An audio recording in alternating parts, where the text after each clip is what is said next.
we'll just jump straight into the first kind of question that we're going to kick off the conversation with, and try to keep this relatable as possible with everyone else. And so I realize that the majority of people listening or watching don't have the ability that we do to hunt as often as we do. The majority of you guys have full-time jobs outside of the hunting space. So with that given with that, I want to ask the first question, and that's if you had a 40-hour work week that is outside of the hunting space, how would you maximize your hunting time, having a full-time job outside of hunting? Yeah, I mean, that's like you said, we've been fortunate enough, especially in the more recent years, to have a lot of time and opportunity to spend out there in the woods, but it hasn't always been that case. No. Sean and I went to college together and grew up, and man, we booked classes plumb full on Tuesdays and Thursdays, and so we could try to have a long weekend, run up to the farm, run back home, wherever we were at, and hunt. And so I know a lot of our friends that work pretty regular jobs that spend a ton of time in the office.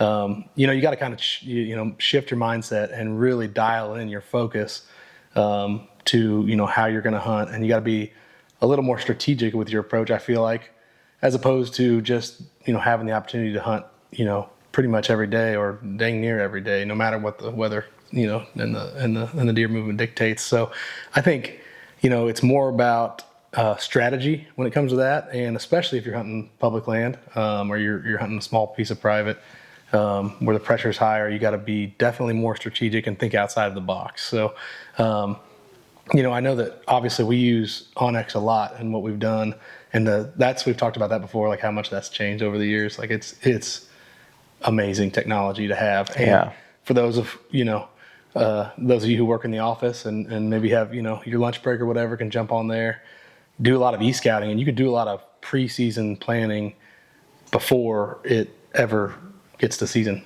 Yeah, I mean, I remember when we were in college, like that wasn't even around. I think we had Google Maps. You'd go in and look at stuff and get an idea, but I don't even know if you could drop a pin or anything like that. We weren't dropping pins on anything, that's for sure.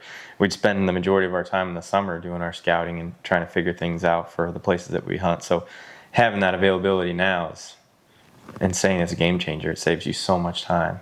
So. Yeah, absolutely. So, you can spend a lot of time digitally figuring out stuff, and we do a lot of stuff in the off season too. Shed hunting and that type of stuff. But every little piece of information that we're gathering throughout the year, we're kind of putting together, pieces of the puzzle. And as you hunt a certain property, even, you learn more every time, and so you put all those pieces together, and eventually you have a pretty good idea of what the deer are doing, year to year, where they really like to be on a property certain times of year, and you can maximize your time way more efficiently.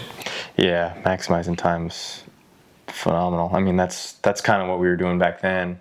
We had a lot more time in our availability of time back then in college because we're just single dudes, no families. Our lives were school and hunting. That was it. And so, yeah, our trail cameras and everything else, it was wild. But with the time, we scheduled it out with our classes and some work here and there just to be able to do our hunting, anytime that we had open, which was basically, what was it, Friday through Monday, and if we weren't at school on Wednesday, yeah, if we weren't at school or working something, doing some work somewhere.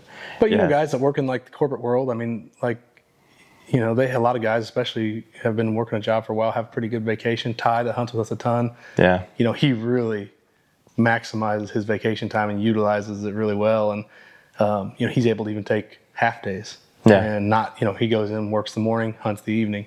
Not everybody has that flexibility, but when it comes down to vacation time, got to utilize it wisely. And a lot of guys have to put in for it in advance. You know what I mean? So I think we get that question a ton. Like, all right, if you had to pick, 3 days during the rut or 4 days during the rut, what are those days going to be? And it always varies every year, it seems like, depending on the weather and what's going on. So there's not like an easy answer there, but obviously, once the pre-rut rolls around late October into early November, that historically, for me at least, that first 10 days of November have been my favorite, primarily hunting in Missouri because we're trying to get we're trying to get all the action in we can before rifle season, because it's a game changer. After rifle season, it's a different ball game. But November's magic for sure.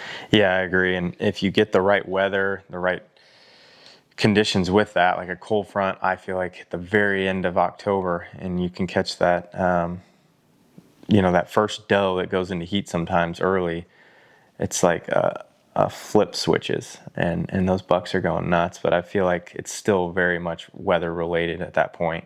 Whereas, the first week of November it doesn't matter if it's hot, they're still rutting and running around like crazy. But if you get that right cold front right at the very end, like right before, right around Halloween, it can be pretty magical as well. So Yeah. it's like that 2-week time frame, or even so on. But if you're talking bow hunting, like you said, before rifle, it's that 2-week time frame right in there, I feel like. Yeah, we've killed most of our deer during the rut.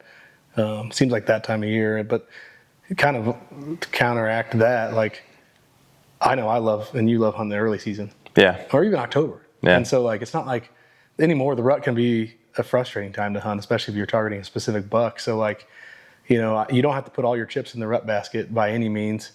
Especially if you have a property that is, maybe has soybeans during the early season, you have a bachelor group on there, like there you got to be a little more flexible. You're not going to be able to book that vacation time, long in advance, because it really depends on the weather.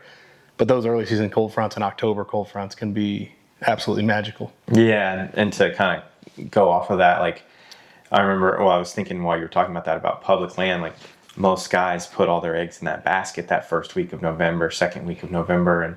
And when I hunted Iowa back, I don't know, a few years ago, on public land, it was we chose that last week, Chandler and I, that last week of October to go hunt there, because I was like, I kind of want to get there before the crowd does. And it seemed to hold true. Ended up killing a buck. It was just barely into November, but we hunted, the week before, the last week of October, and it was phenomenal.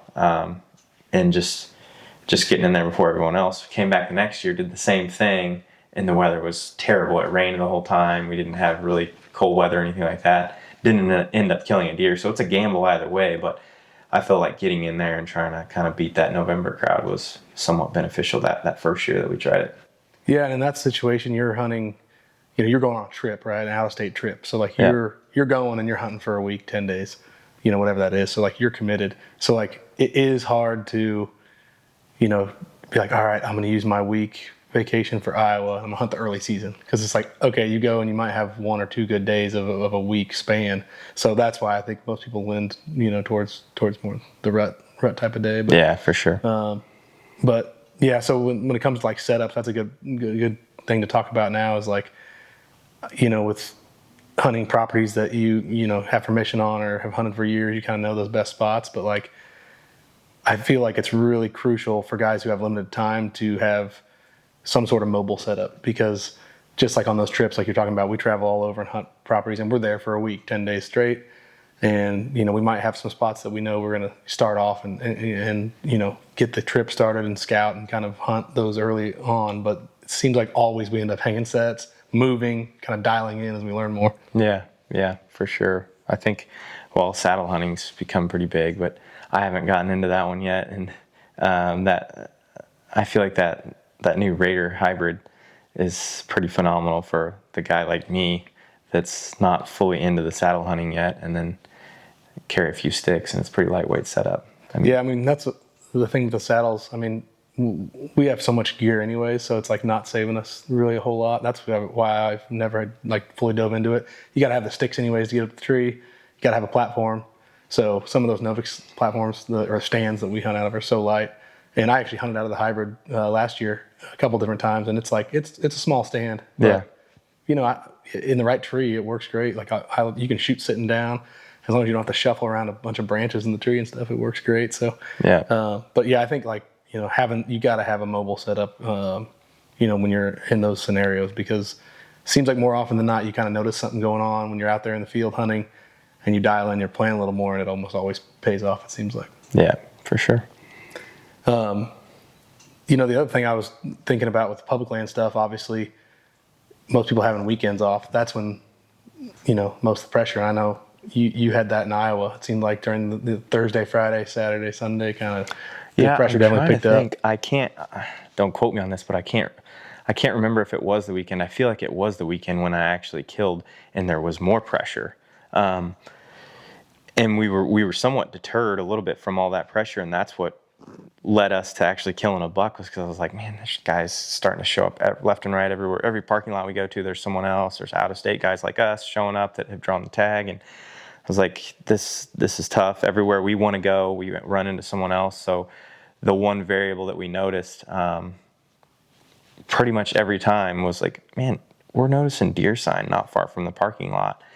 And that's what we did. We're like, maybe we're overthinking this, and like thinking every we got to go so far deep in to kill a deer or a big buck or whatever. And that wasn't necessarily the case, and it proved not to be the case. We just set up, I think, like 250 yards away from the parking lot. We could see my truck parked there, watched a guy pull in after we'd been set up in the tree for an hour, and he went downwind of us. I don't think he saw us in the tree or anything, but he just went his way where he was planning on going, knowing that we were obviously in there somewhere, and it ended up being downwind of us, thankfully, and killed a buck like an hour and a half after that. So yeah, it's just trying to find that limiting factor, and when you've got a lot of pressure there, it can be hard, but don't overthink it.